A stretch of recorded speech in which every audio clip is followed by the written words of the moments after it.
Welcome to Brother Jenny Christopher's powerful spiritual messages. If you love Jesus Christ and seek to be uplifted and strengthened in your faith, you're in the right place. Prepare your heart for an edifying word. Now, let's listen to Brother Jenny.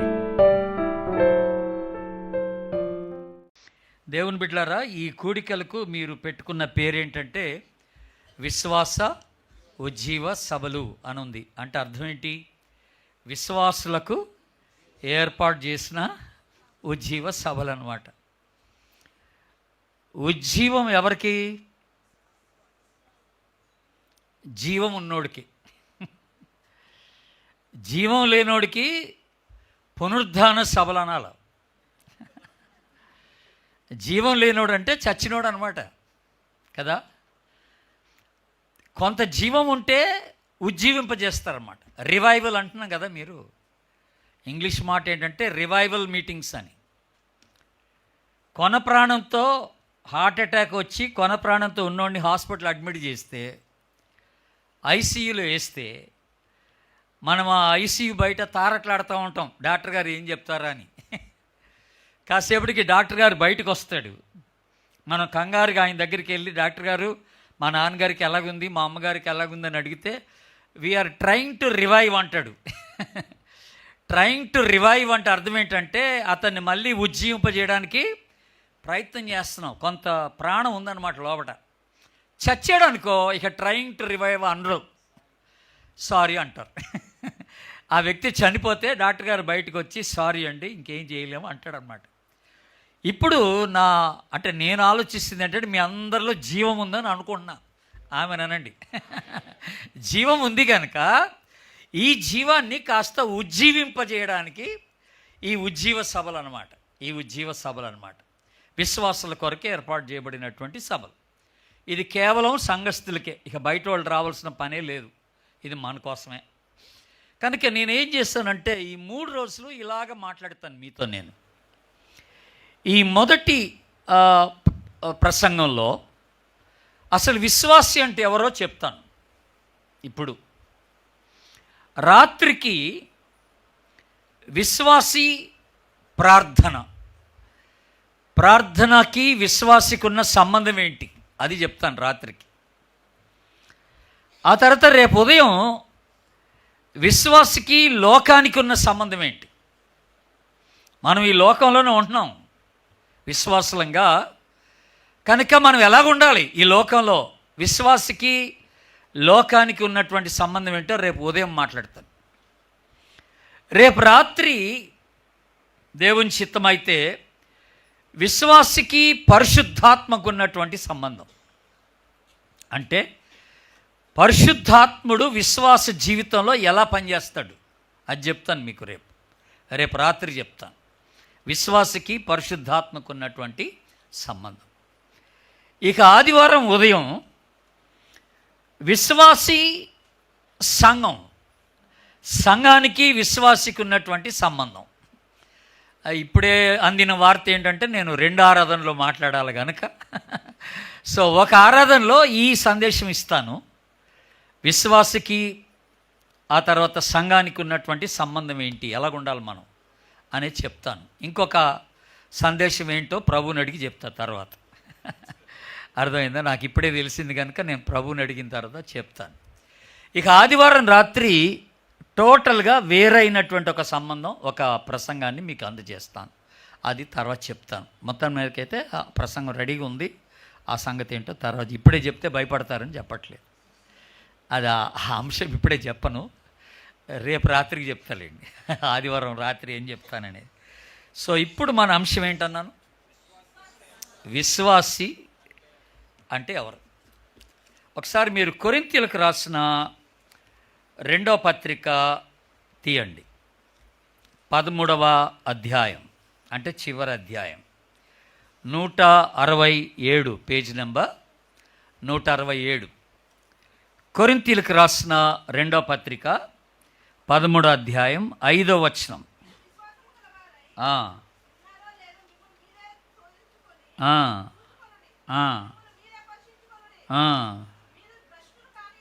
Right.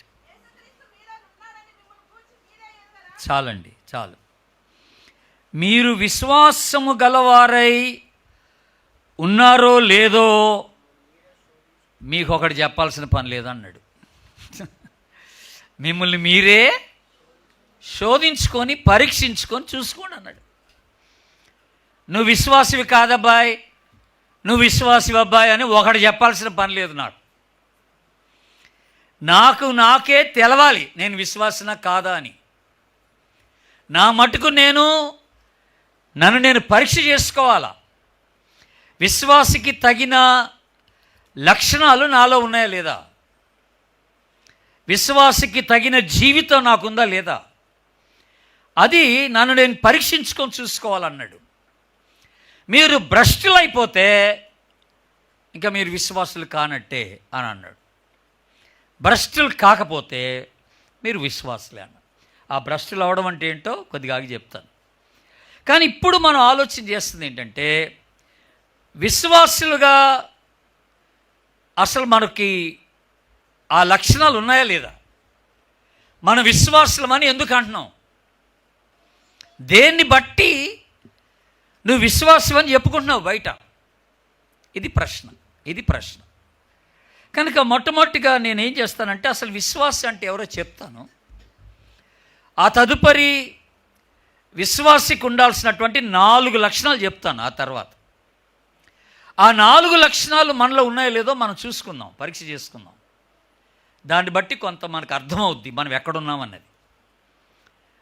దాన్ని బట్టి ఇంకెవడో మనకు చెప్పాల్సిన అవసరం కూడా ఉండదు నేను విశ్వాసనా కాదా అని.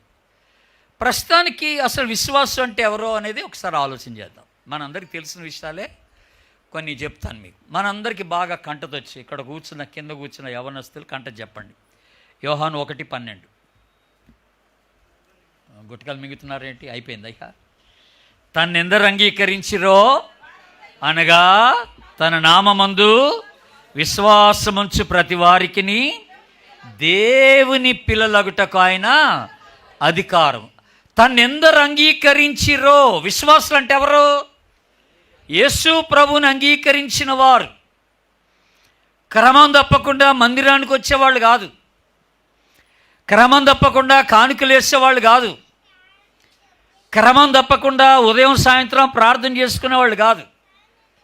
విశ్వాసి అంటే యేసుక్రీస్తుని రక్షకునిగా అంగీకరించినటువంటి వాడు విశ్వాసి. గలతీలకు రాసిన పత్రిక, ఎట్లాగో కొరింథీలో ఉన్నారు కదా, ఆ తర్వాత పత్రిక తీయండి. గలతీ 3:26.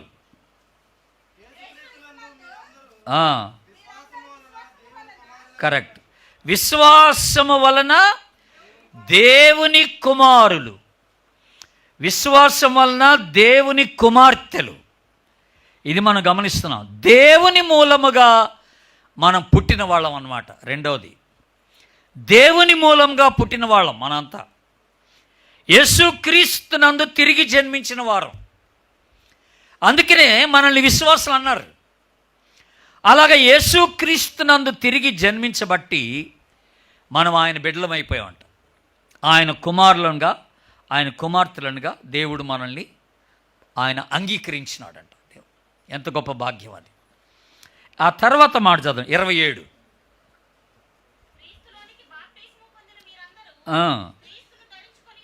అదిగో విశ్వాసి అంటే ఎవరంటే యేసుక్రీస్తుని ధరించుకొని ఉన్నవాడు.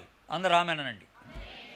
ఇప్పుడు నేను చర్చ్లోకి రాగానే, నన్ను చూడంగానే నాలో మీకు ఏం కనపడుతుంది, నా జుట్టు కాదు, నా షర్ట్ కనపడుతుంది కదా. నా షర్ట్ కలర్ వెంటనే కనపడుతుంది, మీ డ్రెస్ కనపడుతుంది నాకు. మీరు లోపల రాగానే మీరు వేసుకున్న వస్త్రాల రంగు కనపడుతుంది నాకు. ఫస్ట్ మనం ఏం వేసుకున్నామో అది కనపడుతుంది ఫస్ట్ మన ముఖం కన్నా. అట్లాగే యేసుక్రీస్తుని అంగీకరించిన విశ్వాసట యేసుక్రీస్తునే ధరించుకున్నాడంట. అంటే దాని అర్థం ఏంటంటే, ఎవడు నిన్ను చూసినా నీలో యేసుక్రీస్తు మొట్టమొదటిగా కనపడాలన్నమాట. ఆమేనండి. యేసు ప్రభు కనపడాలి. ఆయన్ని ధరించుకున్నావు కనుక ఏ దిక్కు నుండి చూసినా యేసు ప్రభువే కనపడాల. నీ మాటల్లో, నీ ప్రవర్తనలో, నువ్వు చూపే ప్రేమలో, నీ వైఖరిలో, నీ ఆలోచనలో నీ క్రియల్లో యేసు ప్రభు కనపడాల. మనం యేసు ప్రభుని ధరించుకున్న వారం అన్నాడు, ధరించుకున్నవారు. అందుకని రోమాపత్రిక 1వ అధ్యాయం చూడండి ఒకసారి. రోమాపత్రిక 1వ అధ్యాయం 7వ వచనం, అంటే 1 నుంచి 7 పెద్ద వచనాలు ఉన్నాయి, అవన్నీ చదవాల్సిన పని లేదు. కానీ 7వ వచనంలో లాస్ట్ లైన్ చదవండి. లాస్ట్ లైన్, మీరును వారిలో ఉన్నవారై యేసుక్రీస్తు వారుగా ఉండుటకు పిలువబడితిరి. దేవుని స్తోత్రం చెప్పండి, హల్లెలూయా. మనం ఎవరి వారిగా ఉండుటకు పిలువబడ్డాం? యేసుక్రీస్తు వారు. బయట మీరు మీ కాలనీలో, మీ బజార్లో, మీ అపార్ట్మెంట్లో మీరు ఉంటున్నప్పుడు ఎవరన్నా మిమ్మల్ని చూసి వీరు యేసుక్రీస్తు వారండి అని అన్నారు ఎప్పుడన్నా? యేసుక్రీస్తుకి చెందినవారు అనే సాక్ష్యం కావాలి మనకి. విశ్వాసి అంటే ఎవరంటే యేసుక్రీస్తునకు చెందినవాడు, యేసుక్రీస్తుని ధరించినవాడు, యేసుక్రీస్తుని కలిగి ఉన్నవాడు. అది మనం మాట్లాడుతున్నాం ఈ ఉదయకాలం. అసలు విశ్వాసి అంటే ఎవరో తెలుసుకుంటున్నాం మొట్టమొదటిగా దేవుని బిడ్డలారా. ఇక రోమాపత్రిక తర్వాత కొరింథీ పత్రిక చూడలేదు. 1 కొరింథీ 1వ అధ్యాయం తీయండి ఇప్పుడు. 1 కొరింథీ 1వ అధ్యాయం 2వ వచనం.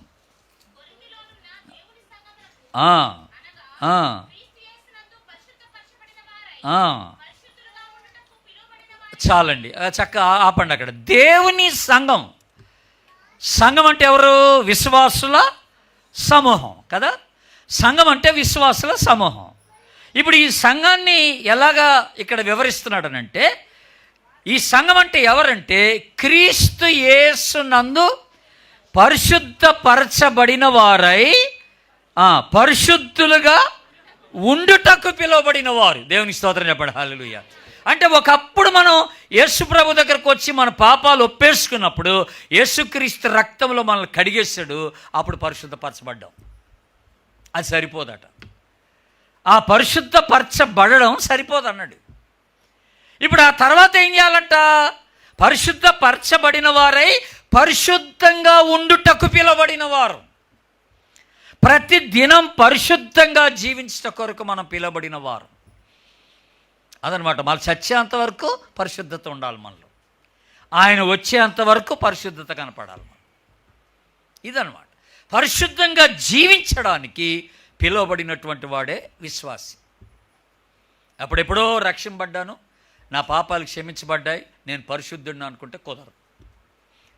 ప్రతి దినం ఆ పరిశుద్ధతలో మనం కొనసాగవలసినటువంటి అవసరత మనకున్నదని ప్రభువు ఇక్కడ జ్ఞాపకం చేస్తారు. విశ్వాసం అంటే అదనమాట. ఇప్పుడు ఇంకొక మాట, గలతీ పత్రిక. కొరింథీ తర్వాత ఉంటుంది, గలతీ పత్రిక తీయండి. గలతీ పత్రిక 5వ అధ్యాయం 24వ వచనం. అమ్మమ్మ, క్రీస్తు యేసు సంబంధులు. అందరూ అనండి ఈ మాట. అంటే ఎవరు వీళ్ళు? ఎగ్జాక్ట్లీ, వీళ్ళు విశ్వాసులు అనమాట. క్రీస్తు యేసు సంబంధులు. వీళ్ళు ఏంటంట?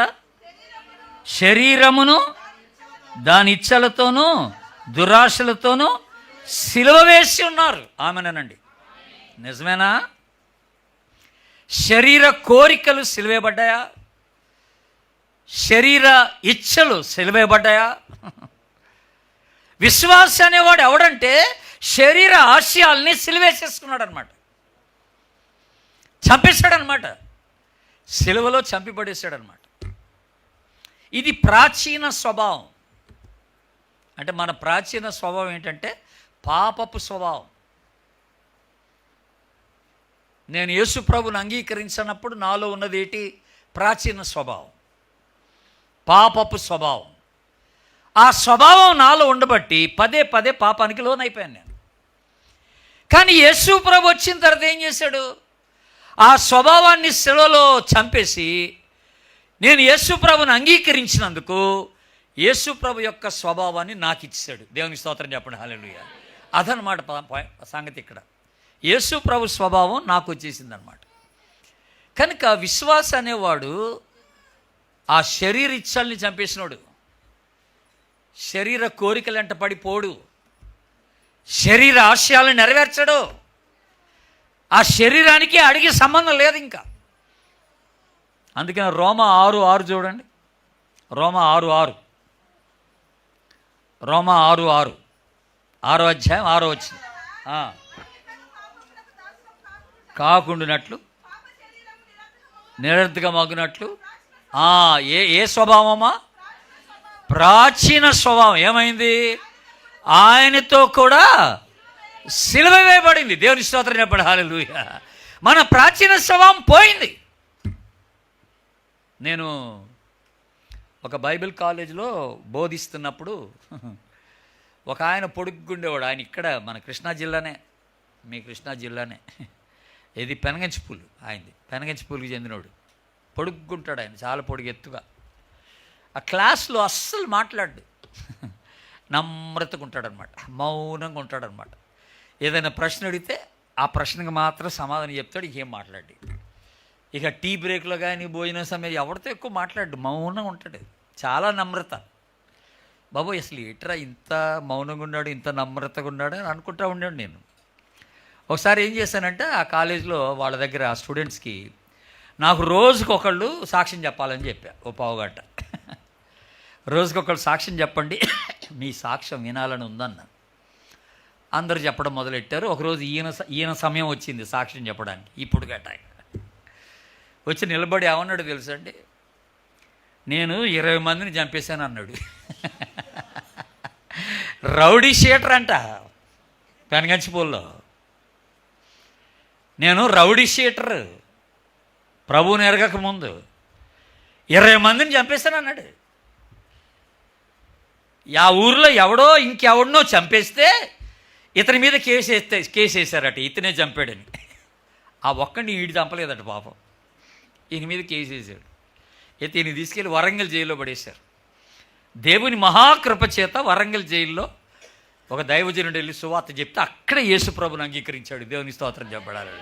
కత్తి పట్టుకొని జైలుకి వెళ్ళినోడు వాక్యం అనే ఖడ్గం పట్టుకొని బయటకు వచ్చాడు. దేవునికి స్తోత్రం చెప్పడాలి. ఎంత మారిపోయాడు అసలు. నాకు ఆశ్చర్యం, ఇంత క్రూరుడు 20 మందిని చంపినోడు ఇంత మెత్తగెట్టయ్యాడబ్బా. ఇంత నమ్రత ఎక్కడి నుంచి వచ్చింది? అసలు మౌనంగా ఉండిపోయాడు. ఏటి అసలు ఇది ఎక్కడ మార్పు? అసలు ఇది స్వభావం మారటం అంటే అదే. మరి ఎంతటోడైనా యేసుప్రభు వచ్చిన తర్వాత ఇక ఆడు మారాల్సిందే. ఆమెనండి. మారకపోతే యేసుప్రభు నీలో లేడనమాట. నీ స్వభావం మారలేదంటే యేసుప్రభు స్వభావం నీకు రాలేదన్నమాట. యేసుప్రభు స్వభావం నీకు రాలేదంటే నీలో ఎవరు రాలేదు? యేసుప్రభు రాలేదన్నమాట. అది సంగతి. మందిరానికి వస్తున్నావు, ఇంటికి వెళ్ళి గోలు పెట్టేస్తున్నావు. ఎలాగవుద్ది? ఇంటికి వెళ్ళి బూతులాడేస్తున్నావు, దుమ్మెత్తిపోస్తున్నావు. ఎలాగవుద్ది అంటే స్వభావం మారలే, నీలో క్షమాపణ రాలే, ప్రేమ రాలే, తగ్గింపు రాలే, గర్వం అట్టనే ఉంది, అసూయ అట్టనే ఉంది, టెక్ అట్టనే ఉంది. మరి ఎట్ట మారిపోయేది? మరి స్వభావం మారాలిగా. యేసుప్రభు వస్తే స్వభావం మారాలి కదా. ఎందుకంటే మన ప్రాచీన స్వభావం ఏమైపోయింది? సిలువేయబడింది ఆల్రెడీ. ప్రాచీన స్వభావం సిలువేయబడింది. యేసుప్రభుని కలిగినోడు శరీర ఇచ్చలను ఆశయాలన్నీ కూడా సిలువేశాడట. విశ్వాస అన్నాడు సిలువేసి పడేసి. అందుకని ఏం జరిగిందంటే ఎఫ్ఎస్సి 4 తీయండి. ఎఫ్ఎస్సి 4:24.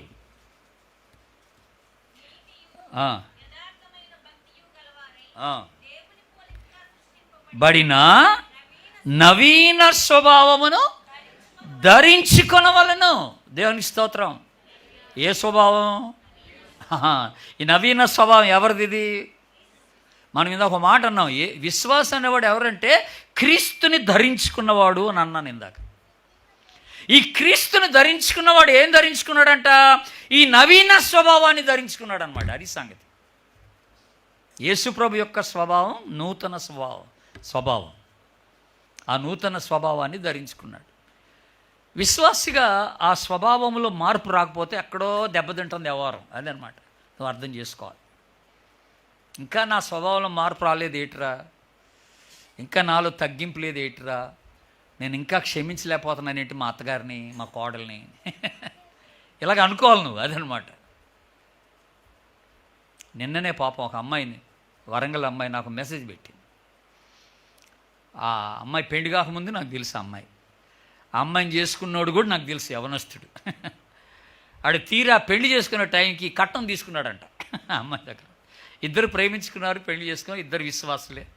ఆడు కట్నం తీసుకున్నాడని తెలిసింది. ఆడు నా ఫోన్ చేసి, అన్నా నా పెళ్ళి నువ్వు రావాలంటే నేను రానన్నా. ఎందుకంటే నువ్వు కట్నం తీసుకున్నావుగా, నేను రానన్నా. లేదన్నా ఇప్పుడే మా నాన్నతో మాట్లాడి ఆ కట్నం వెనక్కి ఇచ్చేస్తాను అన్నాడు. నువ్వు ఇవ్వలేవురా బాబు అన్నాడు. నువ్వు ఇవ్వలేవు, ఆ కట్నం వెనక్కి ఇచ్చేస్తే వచ్చేస్తా, పెళ్ళికి వస్తాను. ఆడు ఇవ్వలే. నేనేం చేశానంటే పాపం పెళ్ళికి వెళ్ళకుండా రిసెప్షన్కి పోయా. వెళ్ళి ఇంకా వాళ్ళని కలిసి వాళ్ళిద్దరితో ప్రార్థన చేశాను. నిన్న అమ్మాయి నాకు మెసేజ్ పెట్టి, మా అత్తగారు పోరు పడలేకపోతున్నానన్న, దయచేసి మా ఆయనతో మీరు మాట్లాడండి ఒకసారి అంటది.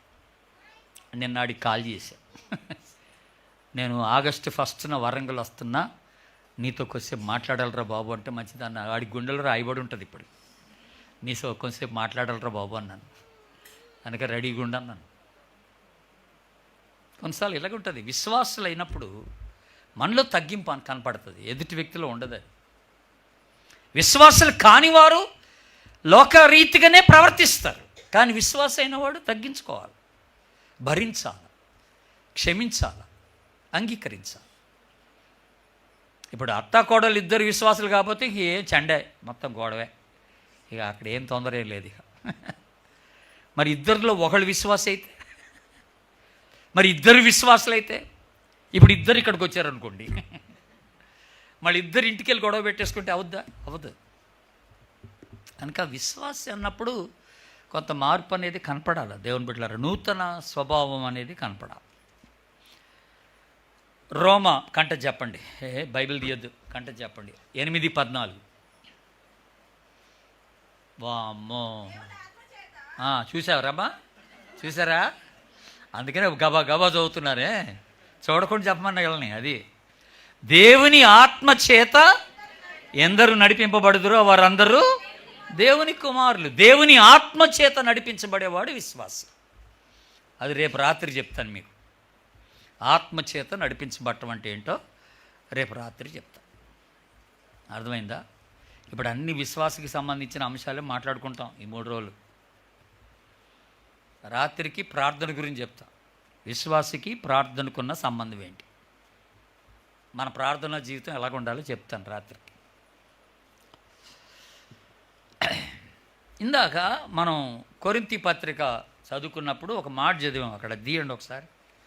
2 కొరింథీ 13 తీయండి. 13:5 మళ్ళీ ఒకసారి చదవండి.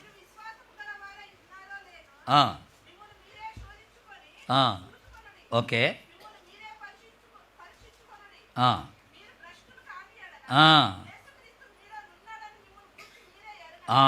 ఆగండి. ఇక్కడ ఒక మంచి మాట ఉంది.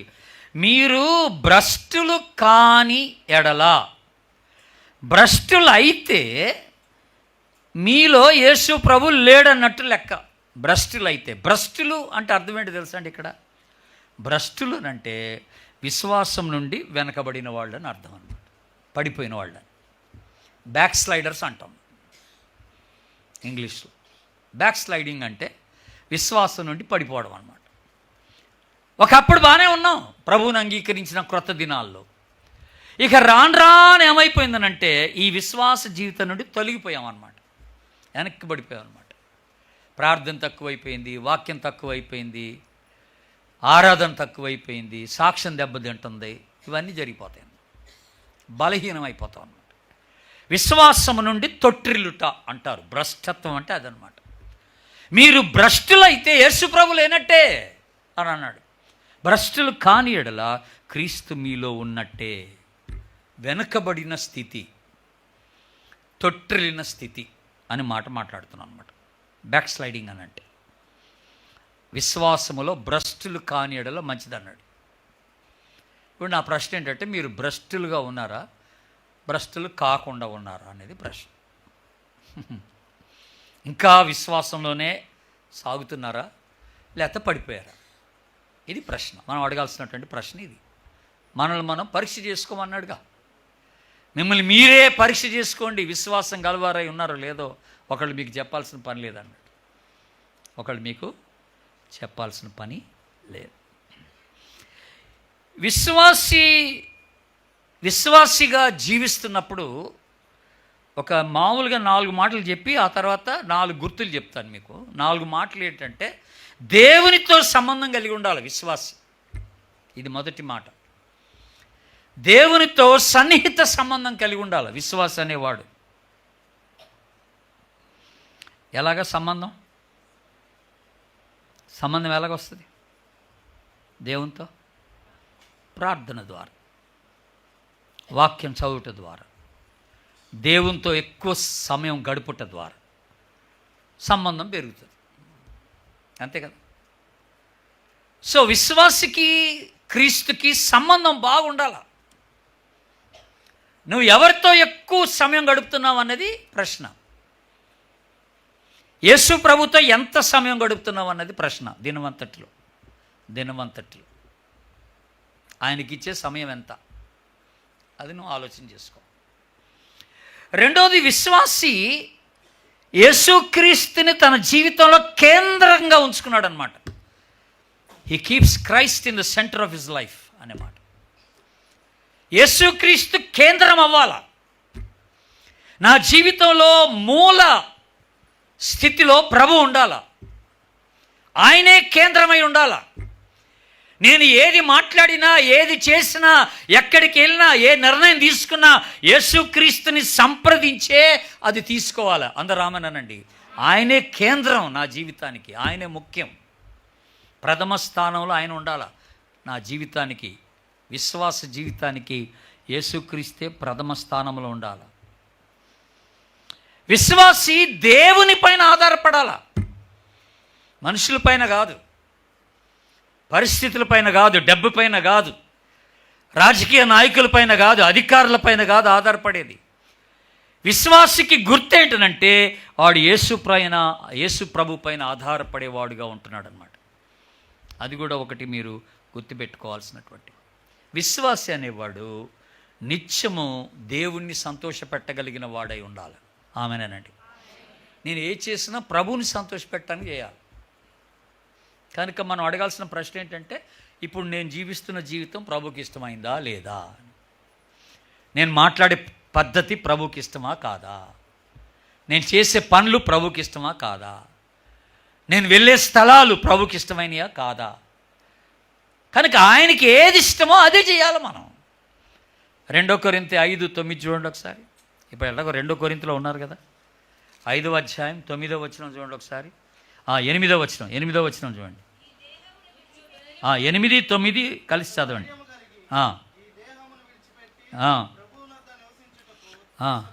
ఓకే. కావున దేహమందున్నను దేహమును విడిచినను ఆయనకి ఇష్టలమై ఉండవలనని మిగులు అపేక్షిస్తున్నాం. దేవుని స్తోత్రం చెప్పండి. హల్లెలూయా. ఈ దేహంలో ఉన్నా దేహాన్ని విడిచిన అంటే అర్థం ఏంటంటే, నేను చచ్చినా బ్రతికినా అని దేవునికి ఇష్టలమై ఉండాలని ఇష్టపడుతున్నా. ఆయనకి ఇష్టమైన జీవితాన్ని జీవించాలని నేను ఇష్టపడుతున్నానని చెప్పడం అన్నమాట. ఇవన్నీ కూడా ఉపోద్ఘాతంగా మీకు కొన్ని జ్ఞాపకం చేశాం. విశ్వాసి అంటే ఎవరు అంటే ఇవన్నీ కొన్ని మీకు ఉపోద్ఘాతంగా జ్ఞాపకం చేశాం. ఇప్పుడు విశ్వాసికి ఉండాల్సిన 4 గుర్తులు చెప్తాను. ఇక ఈ 4 గుర్తులు చెప్పి ప్రార్థన చేసుకో. విశ్వాసికి ఉండాల్సిన 4 గుర్తులు. ఒక గుర్తు చెప్తారా మీరు? ఒక గుర్తు చెప్తారా మీరు ఏదన్నా? నువ్వు విశ్వాసి అయితే నీలో కనపడాల్సిన గుర్తు ఏంటి? ఇంతసేపు చూశారంటే ఇక అయినట్టే. నా వైపు ఇంతసేపు చూశారంటే మీరు ఏ గుర్తు లేనట్టే మీలో. క్షమించండి అమ్మా. విశ్వాసికి ఉండే గుర్తేంటి అమ్మా? ఆయన్ని పోలి నడుచుకోవడం బాగానే ఉంది. పెద్ద మాట చెప్పారు. ఇప్పుడు ఆయన పోలికల్లో ఏ పోలిక వస్తుందో కదా, ఏ పోలికని మనం పోలి నడుచుకోవాలో. మంచి మాటే, అది కూడా మంచిదే, కరెక్టే చెప్పారు. ఇంకోటి చెప్పండి నాకు. ప్రేమ కలిగి ఉండాలి, అది కూడా బాగానే ఉంది. మీకు తెలియంది ఏంటి? మీకు అన్నీ తెలుసు, మరి ఉన్నారా? ఆ గుర్తులు కనపడుతున్నాయా అనేది ప్రశ్న. సరే, ఇప్పుడు 4 గుర్తులు చెప్తాను. మొదటి గుర్తు, మొదటి యోహాను పత్రిక తీయండి. ఇప్పుడు మొదటి యోహాను పత్రిక అంటే చాలా గుర్తులు ఉన్నాయి. నేను నిన్న కూడా కాసేపు దీని గురించి ఆలోచన చేసినప్పుడు దగ్గర ఒక 10 గుర్తుల పైన చూశాను నేను, విశ్వాసికి ఉండాల్సిన గుర్తులు. ఇక ఆ 10 గుర్తులు చెప్తే నాకు టైం 2 అయింది ఇక్కడే. అందుకనే నేను చెప్పను, 4 చెప్తా. అర్థమైందా? 4 గుర్తులు చెప్తా. 3వ అధ్యాయం 9వ వచనం. ఇది 222 పేజీ నెంబర్.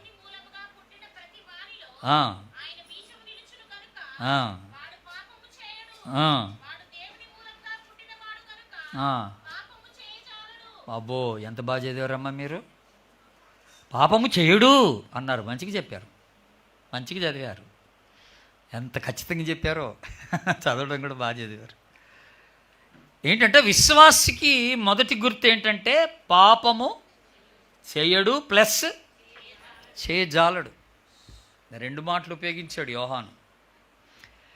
విశ్వాసి అనేవాడు పాపం చేయడు, కొట్టేశాడు అంతటితో. రెండోది పాపము చేయ జాలడు, అంటే కావాలని పాపం జోలికి వెళ్ళడనమాట. ఇంటెన్షనల్లీ సిన్నింగ్ అంటారు దాన్ని. ఇంటెన్షనల్లీ సిన్నింగ్,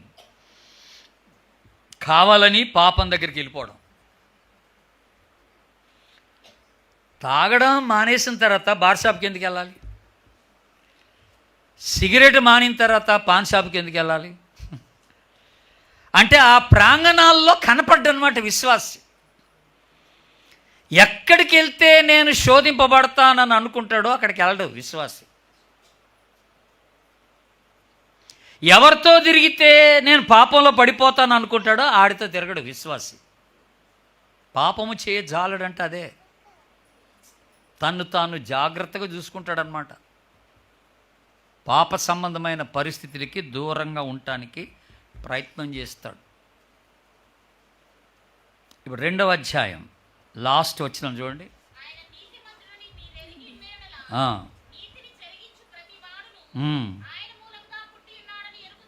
నేను అసలు చెప్పకముందు ఎడ చదువుతున్నారు మీరు?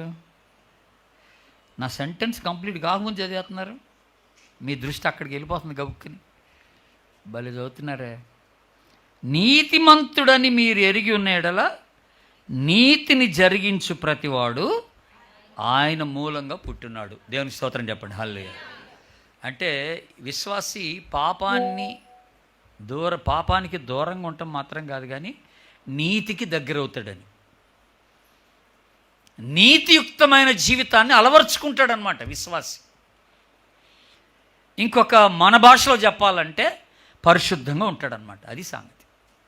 విశ్వాసి అనేవాడు పరిశుద్ధతను కాపాడుకుంటాడు, నీతి ఆలోచనలు కలిగి ఉంటాడు, నీతి ప్రవర్తన కలిగి ఉంటాడు, నీతి క్రియలు తనలో ఎక్కువగా కొట్టొచ్చినట్టుగా కనపడతాయి. నీతిని జరిగిస్తాడు అని అర్థం అన్నమాట. పాపానికి దూరంగా ఉంటే సరిపోదు. పాపానికి మాత్రం దూరంగా ఉంటే కుదరదు, పరిశుద్ధతకు దగ్గరగా ఉండాలి. అది కూడా ఉందన్నమాట. ఒట్టిగా పాపాన్ని దూరం చేసుకుంటే నువ్వు విజయాన్ని సాధించవు. పరిశుద్ధతకు దగ్గర అవ్వాలి, నీతిని అలవర్చుకోవాలి. యేసు ప్రభుతో సన్నిహితమైన సంబంధం కలిగి ఉంటే ఆ నీతి నీలోకి వచ్చేస్తాను అనమాట. ఆ నీతి నీలోకి వచ్చేస్తాను. మీకు చెప్పానో లేదో, ఒక కుర్రోడు, వాడు 2nd క్లాస్ కుర్రోడు, క్లాస్లో వాడి పేరు జానీ. వాడు ఎంత చిలిపోడంటే వాళ్ళ టీచర్ క్లాస్లో ఒక 100 సార్లు ఆడి పేరు చెప్పుద్ది. Johnny keep quiet, Johnny Johnny Johnny అని అరుస్తా ఉంటే ఈడి గోల్ ఎత్తిపోయింది ఈడికి.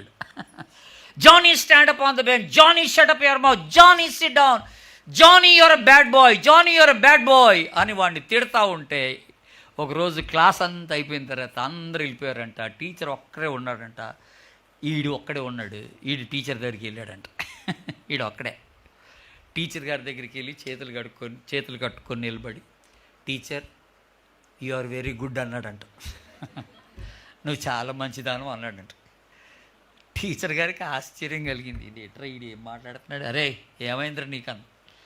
ఏం లేదు టీచర్, మీరు చాలా మంచోడు అన్నాడంట. చెప్పు అసలు ఏంటి సంగతి ఏంటి చెప్పమంటే, లేదు టీచర్ మీరు చాలా మంచోళ్ళు, నేను చెడ్డోడిని, ఆమె బ్యాడ్ బాయ్ అన్నాడట. ఏటరా నీ ప్రాబ్లం ఏటరా అంటే అప్పుడు అన్నాడంట, మీరు మంచోళ్ళు కదా, మీరు వచ్చి నాలో ఉంటే నేను కూడా మీలాగా మంచోడిని అవుతాను కదా అన్నాడంట. నాలో ఎందుకు ఉండకూడదు మీరు వచ్చి అన్నాడంట. ఆడికి ఏం ఆలోచించి అన్నాడో తెలియదు కానండి, దాంట్లో ఒక సత్యం ఉంది. యేసు ప్రభు ఒక్కడే పరిశుద్ధుడు, ఆయన ఒక్కడే నీతిమంతుడు, ఆయన ఒక్కడే ప్రేమ కలిగినోడు. ఆయన మనలోకి వచ్చి ఉంటే మనం కూడా నీతిమంతులు అయిపోతాం. ఆమెనండి అందరూ ఒకసారి. ఆయన నీతి మనలోకి వచ్చేస్తాం అనమాట, అది సంగతి. ఆయన నీతి మనలోకి వచ్చేస్తాం. పూర్తిగా ఆయన్ని ఆగ్రానించాలి, ఆయన తీసేసుకోవాలి పూర్తిగా మనలోకి. అప్పుడు ఆయన నీతిని మనం అలవర్చుకుంటాం అన్నమాట. ఆయన నీతిని మనం అలవర్చుకుంటాం. కనుక ఫస్ట్ మాట ఏంటనంటే, విశ్వాసిలో కనపడాల్సినటువంటి ఫస్ట్ లక్షణం ఏంటంటే, పాపము చేయడు, పాపము చేయజాలడు. ఇంకో మాటలో చెప్పాలంటే పాపాన్ని ద్వేషిస్తాడు. అది రాసుకోండి, బాగుంటుంది. పాపాన్ని ద్వేషిస్తాడు విశ్వాస అనేవాడు. పాపాన్ని అసహించుకుంటాడు విశ్వాస అనేవాడు. పాపానికి చోటివ్వడు, పాపానికి చోటివ్వడు. ఇది ముఖ్యం.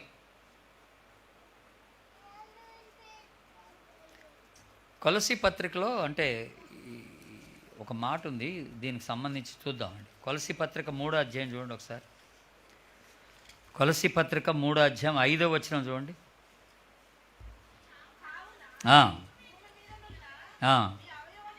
అనగా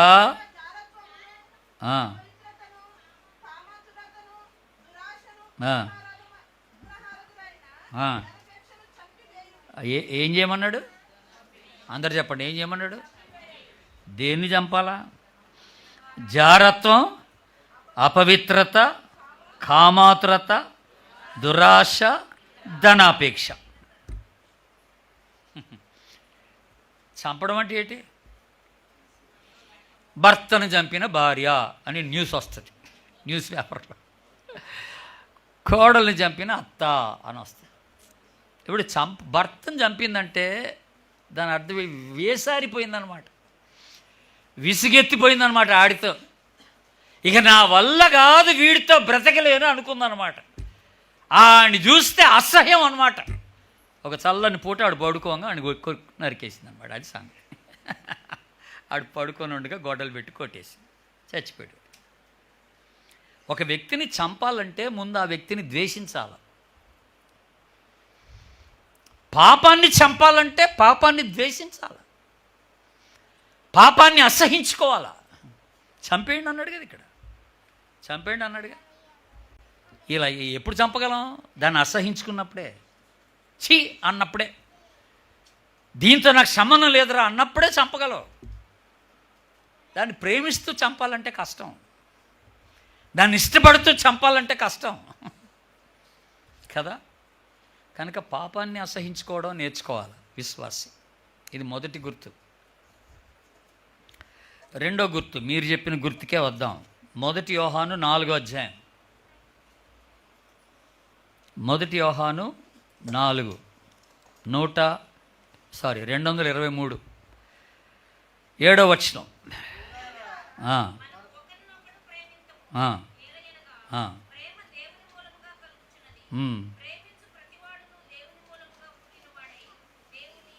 ఇప్పుడు మీరు చదవండి బ్రదర్. ఎవరో స్టార్ట్ చేశారు ఇందాక, ఎవరు స్టార్ట్ చేశారు? చదవండి పాపం, టక్కన ఆపారుగా, చదవండి.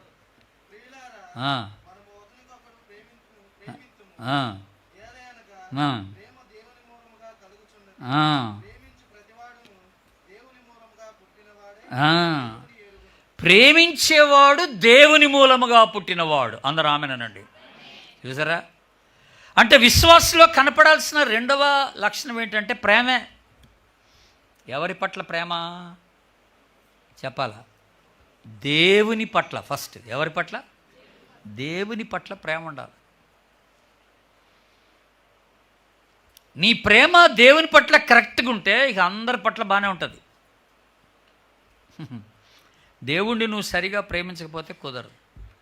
కనుక ప్రేమ అనేది హాల్ మార్క్ అంటాం మనం, hall mark of a believer. ఒక విశ్వాసిలో కొట్టొచ్చినట్టుగా కనపడాల్సిన గుర్తు ఏంటంటే ప్రేమే. అంతకుముందు వరకు, రక్షింపబడని వరకు ఆ ప్రేమ ఉండదు. మీకు ఇంతకుముందు అడిగిన ఈ ప్రశ్న యవనస్తులు అడుగుతున్నా, చెప్పండి, ప్రేమకి ఆపోజిట్ ఏంటి? ఇంత సింపుల్ ఆన్సర్ అయితే నేను ఎందుకు అడుగుతా? ద్వేషం అనే ఆన్సర్ అయితే నేను ఎందుకు అడుగుతా? అడిగాను కదా. ప్రేమకు ఆపోజిట్ మాట ఏంటంటే స్వార్థం. రాసుకోండి. ప్రేమకు వ్యతిరేక పదం ఏంటి? స్వార్థం. ఎందుకంటే ప్రేమలో ఉండేటువంటి ఒక ఉన్నతమైన లక్షణం ఏంటంటే ఇవ్వడం, ఇచ్చుట. ప్రేమలో ఉండే గొప్ప లక్షణం ఏంటంటే ఇవ్వడమే. దేవుడు లోకమును ప్రేమించను, తన కుమారుణ్ణి ఇచ్చెను. యేసు ప్రభు మనల్ని ప్రేమించను, తన ప్రాణముని ఇచ్చెను. ఇవ్వకుండా ప్రేమించలేవు. అదనమాట సంగతి. ఏమీ కార్మైకల్ అని ఒక గొప్ప మిషనరీ, ఆమె ఒకసారి ఒక చక్కని మాట ఉంది. అదేంటనంటే,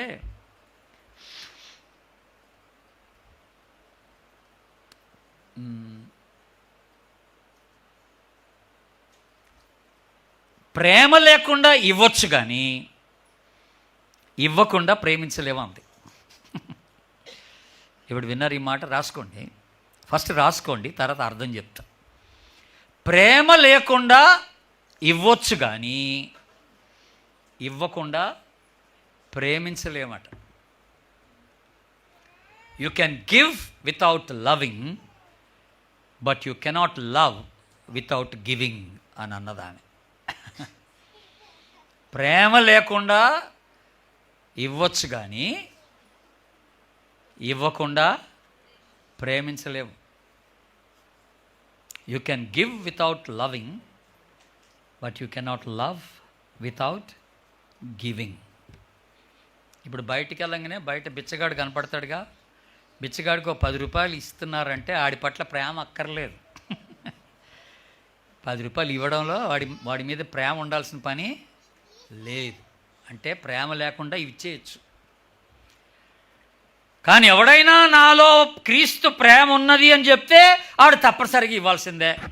ఇచ్చే లక్షణం వాళ్ళకి వచ్చేస్తానమాట. అదనమాట సంగతి. ఇక్కడ ప్రేమ కలిగినోడు ఇచ్చేస్తాడు. దేవుణ్ణి ప్రేమిస్తే దేవునికి నిన్ను నువ్వు ఇచ్చేస్తావు. నీ సమయం ఇస్తావు, నీ శక్తిని ఇస్తావు, నీ తలాంతుల్ని ఇచ్చేస్తావు, నీకున్నదంతా ఇచ్చేస్తావు. అందరూ ఆమెనండి. అదనమాట ప్రేమ. దేవుని పట్ల ప్రేమ అంటే అదే.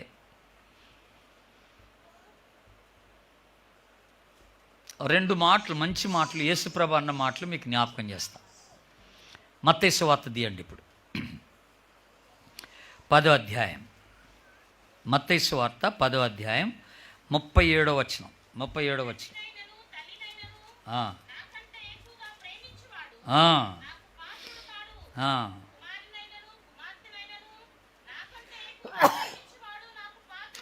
చాలు. ఏమన్నాడు? ఎవరిని ప్రేమించొద్దన్నాడు ఎక్కువగా? అక్కడ లిస్ట్ ఇచ్చాడు. ఎవరి లిస్ట్ అది? తల్లి, తండ్రి, కుమారుడు, కుమార్తె. అంతేకాదు, మీరు ఇంకా రాసుకోవచ్చు. అత్త, కోడలు, మామ, సహోదరుడు, సహోదరి, పొరిగింటోళ్ళు. చాలా పేర్లు రాసుకోవచ్చు అక్కడ. లిస్ట్ పెట్టుకోవచ్చు. అంత పెద్ద లిస్ట్ అని పెట్టుకోవచ్చు అక్కడ. ఎవరిని కూడా క్రీస్తు కన్నా ఎక్కువ ప్రేమించొద్దు అన్నాడు. నీ కుటుంబాన్ని కూడా, నీ పిల్లల్ని కూడా ఎక్కువ ప్రేమించొద్దు. నీ స్నేహితుల్ని, నీతో కలిసి పనిచేసేవారిని, నీ భార్యను, నీ పిల్లల్ని, నీ సంఘస్థుల్ని యేసు ప్రభు కన్నా ఎక్కువ ప్రేమిస్తే ప్రమాదం. మనందరికీ బాగా తెలుసు కదా, సీమోను పేతురుతో యేసుప్రభు ఒక ప్రశ్న అడిగాడు. ఏంటది? నీవు నన్ను ఎందుకు అడిగాడు ఈ మాట? అబద్ధం చెప్పినందుకు కాదమ్మా. సేవ చేయాలంటే ప్రేమతో చేయాలి. దేవుని సేవ చేసేవాడికి ప్రేమ ఉండాలా.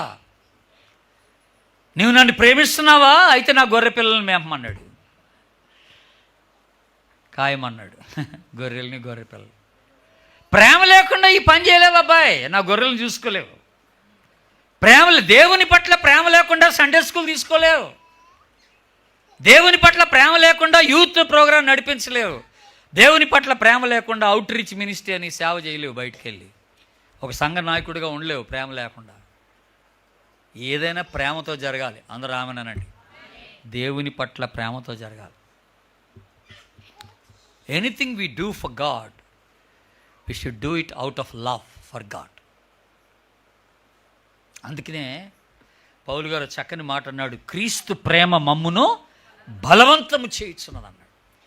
The love of Christ constrains us, compels us. 2 కొరింథీ 5:14. క్రీస్తు ప్రేమ మమ్మల్ని బలవంతము చేయుచున్నది అన్నాడు. అందుకని మేము మనుషులను ప్రేరేపించున్నాం అన్నాడు. మనుషులను ప్రేరేపించున్నాం. ఆత్మల సంపాదన కూడా ప్రేమతోనే జరగాల. దేవుని పట్ల ప్రేమతో. ఆరాధన దేవుని పట్ల ప్రేమతో జరగాల. నీ ఉద్యోగానికన్నా, నీ చదువు కన్నా, నీ వ్యాపారం కన్నా, నీ కారు కన్నా, నీ బైక్ కన్నా, నీ మొబైల్ కన్నా, నీ డబ్బు కన్నా, నీ ఆట పాటల కన్నా, నీ జీవితం కన్నా నువ్వు ఎక్కువగా ప్రభువుని ప్రేమించగలగాల. అందరూ ఆమెనండి. ఎక్కువ ప్రేమించాలి.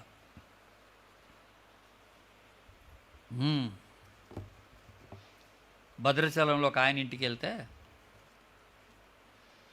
భోజనం చేస్తూ ఉంటే చెప్పానా, భోజనం చేస్తూ ఉంటే ఆయన ఎదురుంగొచ్చి కూర్చొని ఇంటి ఆయనే, అన్న మా అమ్మ అంటే నాకు ఎక్కడ లేని ప్రేమ అన్న, అందుకని మా అమ్మని నా దగ్గర పెట్టుకొని చూసుకుంటున్నా అన్నాడు.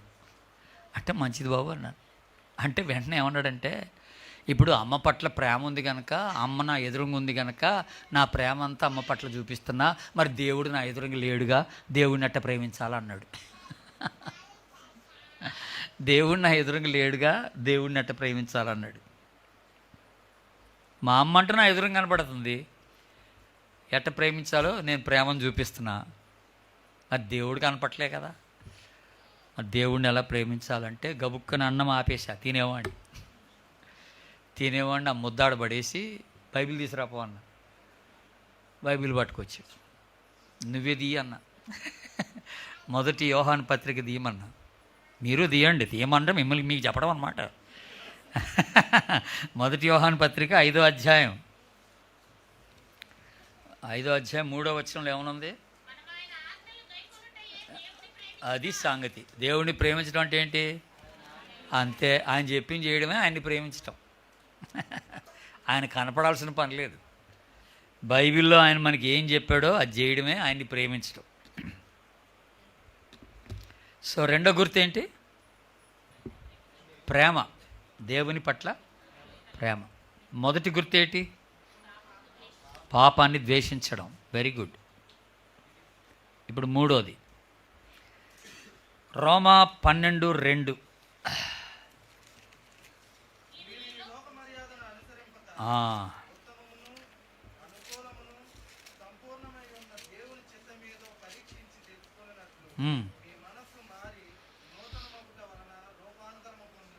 ప్రశ్న అనగా ఎవరిని అడుగుతా? మిమ్మల్నే కదా. కానీ మీరు యథాప్రకారంగా చెప్పరు, అంతేగా. అడగడం వరకు నా వంతు, చెప్పకుండా ఉండడం వరకు మీ వంతు. లోక మర్యాద అంటే ఏంటమ్మా? చెప్పండి. లోకంలో జరిగే విషయాలా? ఓకే, చాలా దూరం పోయావే. నువ్వు చెప్పమ్మా, పక్క పాప నువ్వు చెప్పు. లోక మర్యాద అంటే ఏంటి? ఈ పాప తలపైకి ఎత్తట్లే, నన్ను ఎక్కడ అడుగుతారా అని. సరే మీరు చెప్పండి, లోక మర్యాద అంటే ఏంటి? లోకాచారం. కరెక్ట్. లోక పోకడ అంట. ఏమంటాం? లోక పద్ధతి. ఇప్పుడు మీ భాషలో చెప్పనా, యవనస్తుల భాషలో ట్రెండ్ అంటారు కదా మీరు. ఇప్పుడు ఇదే ట్రెండ్ మమ్మీ అంటారు కదా. అదనమాట ట్రెండ్ అంటే లోక మర్యాద అనమాట. ఇప్పుడు ఇదే ట్రెండ్ నడుస్తుంది లోకంలో. అంటే లోక పద్ధతి ఇలాగుందనమాట, లోక మర్యాద ఇలాగుందనమాట, లోక ఆలోచన, లోక జీవిత విధానం, లోకస్తుల జీవిత విధానం ఇలాగుంది అని చెప్తున్నాం అనమాట. కనుక విశ్వాస అనేవాడు లోక మర్యాదను అనుసరింపడు. ఆమెనండి. దీని గురించి రేపు పొద్దున్న చెప్తా బాగా. లోకానికి విశ్వాసికి ఉన్న సంబంధం ఏంటో రేపు పొద్దున గంట సేపు చెప్తా దీని గురించి. అర్థమైందా? ఇప్పుడు మాత్రం ఒట్టికి ఒక లైన్, అట్లా ఒక లైన్. లోకమునైనను లోకములో ఉన్న వాటినైనను ప్రేమింపకుడి, ఇవి తండ్రి వలన కలిగినవి కావు, మీరు లోక సంబంధులు కారు, నేను మిమ్మల్ని లోకంలో నుండి ఏర్పరచుకొంటిని. మీకు బైబిల్ కంటది రాదా? నేను ఇంత గొంతెత్తరుస్తుంటే చెప్పరే, సగం చెప్తే సగం అని చెప్పాలిగా మీరు. నేను మిమ్మల్ని లోకంలో నుండి, నేను సగం చెప్తే మీరు సగం చెప్పాలమ్మా, పటా చెప్పాలి. అబ్రహం గారు చర్చ అంటే ఎట్టుండాలి, టక్క టక్క టక్క టక్కన లేచిపోతుండాలి వచ్చినాలు, అట్ట పడిపోవాలి, నన్నే మీరు కన్ఫ్యూజ్ చేయాలి. అట్లుండాలి మీరు. వాక్యంలో వేరు పారాల, వాక్యంలో వేరు పారాలి. రాసుకుంటున్నారు కదా, ఇంటికి వెళ్ళి బాగా చదవండి అవి. ఇప్పుడు ఇంకో పెద్ద పరీక్ష చెప్పనా మీకు, పెద్ద పరీక్ష. ఎన్ని వచనాలు అయితే రాసుకున్నారు ఇవాళ, ఈ సంవత్సరం అంతా అన్ని వచనాలు కంఠ చేయాలి. ఆ వచనాలన్నీ కంఠత రావాలి మీకు. నాకు వస్తాయి కంఠత, నేను కంఠ చేశా మీకు చెప్పకముందే. అర్థమైందా? మీకు చెప్పకముందే నేనే కంఠ చేశా, చెయ్యాలి. కనుక విశ్వాస అనేవాడు లోకానికి, లోక పద్ధతుల్ని అనుసరించి నడుచుకోవద్దు. అంటే ఇప్పుడు 3వ పాయింట్ ఏం రాసుకుంటారంటే, విశ్వాసి లోకమును జయించును అని రాసుకోండి. విశ్వాసి లోకమును జయించును, లోక పద్ధతులను అనుసరించడు అని, లోక ఆచారాలని అనుసరించడు. ఇవన్నీ రేపొద్దున చెప్తా. ఈ ఆచారాలు ఏంటో, పద్ధతులు ఏంటో, ఇవన్నీ రేపొద్దున మాట్లాడుకుందాం. ఇంకా కొత్త వాళ్ళకు కూడా చెప్పి అందరిని పట్టరండి రేపొద్దున.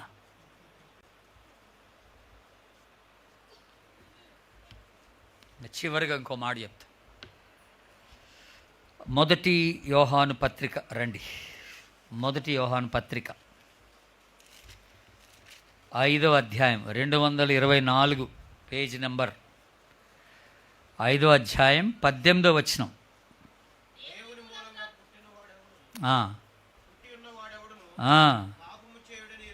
అది ఓకే.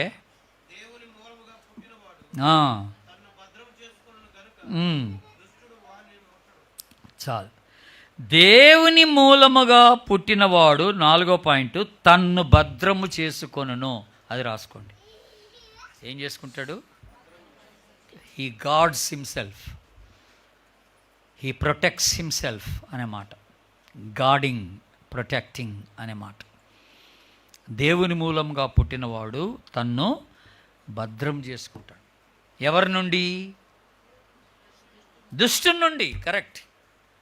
దుష్టుడు వాణిని ముట్టడట. వాడు అంత భద్రత కలిగి ఉంటాడు. మనము దుష్టుని యొక్క కుయుక్తులను ఎరిగిన వారమా, ఎరగని వారమా? ఎరిగారా? 2 కొరింథీయులు ఏమనుంది? 2:11. 2 కొరింథీయులు 2:11 ఏమనుంది? 2 కొరింథీయులు 2:11.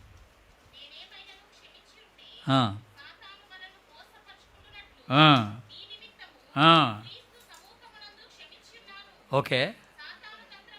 ఇది ఈ మాట వినండి. సాతాను తంత్రములను మనము ఎరుగని వారము కాము. ఎవరాళ్ళు? మనమంటే ఎవరు? మనమంటే ఎవరు? విశ్వాసులమైన మనం. సాతాను తంత్రములను ఎరుగని వారం కాదు. We are very much aware of the schemes of Satan. Schemes of Satan.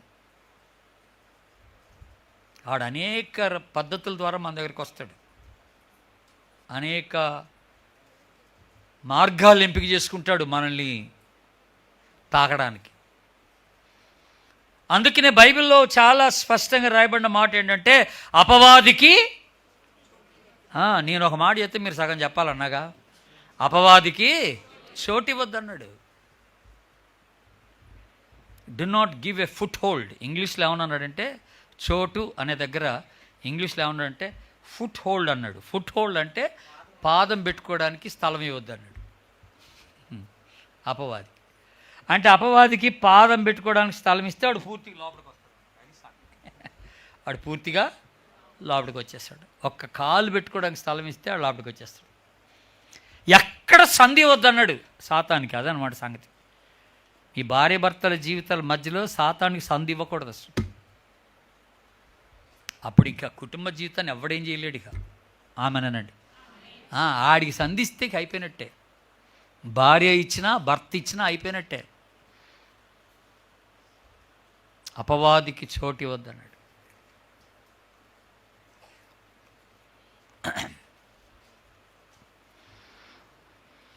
భార్య భర్తలు ఇద్దరు కొట్లాడుకుంటున్నారంట. ఒకళ్ళ మీద ఒకళ్ళు అరుచుకుంటున్నారు. అరుచుకుంటా ఉండే లోపల టక్కని తలుపు కొట్టారు. ఎవరు బెల్లు కొట్టారు.